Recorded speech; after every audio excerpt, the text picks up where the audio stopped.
Hello everyone शांति पाठशाला को मु आपण मानंकु स्वागत जनाउछि। आजिकार एक नूतन वीडियो रे आमे आलोचना करिबा नेताजी जयंती उपलक्षे एक सुंदर हृदयस्पर्शी भाषण। जदि चैनल को सब्सक्राइब करिनाहंती तेबे सर्वप्रथमे सब्सक्राइब करिनियंतु एवं पाखरे थिबा बेल आइकन को प्रेस करि दियंतु जहाद्वारा सर्वप्रथमे आपण वीडियो गुड़िकर नोटिफिकेशन पाई परिबे। तेबे चलंतु आरंभ करिबा। 1 नंबर प्रति वर्ष जनवरी 23 तारीख को नेताजी जयंती रूपे पालन करा जाए।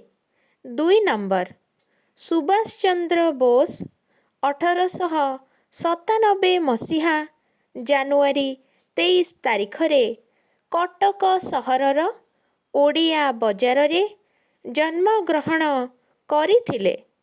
3 नंबर तांको पितांको नाम जानकीनाथ बोस ओ माता थिले प्रभावती देवी।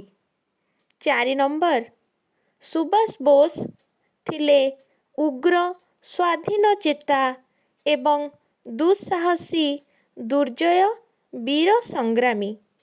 5 नंबर 1938 और 1939 मसीहारे भारतीय जातीय कांग्रेस रो सभापति रूपे निर्वाचित होइथिले। 6 नंबर जापान रे भारतीय बंदी मानंकु नेई से आजाद हिंद फौज गठन करिथिले। 7 नंबर सुभाष बोस कहुथिले तुमे मोते रक्त दियो मु तुमको स्वाधीनता देबी।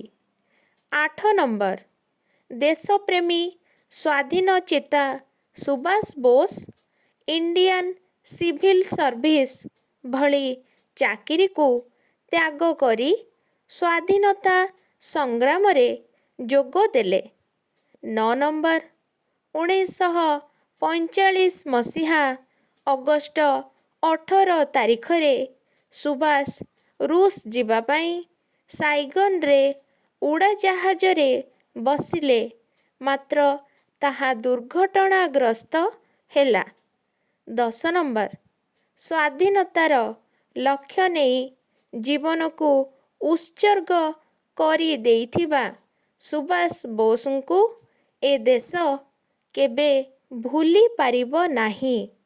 एही भिडियोटी आपनकु किपरि लागिछि कमेंट माध्यम रे निश्चय जणाइबे एवं लाइक शेयर एवं सब्सक्राइब करने को जमारू भूलिबेनी। धन्यवाद।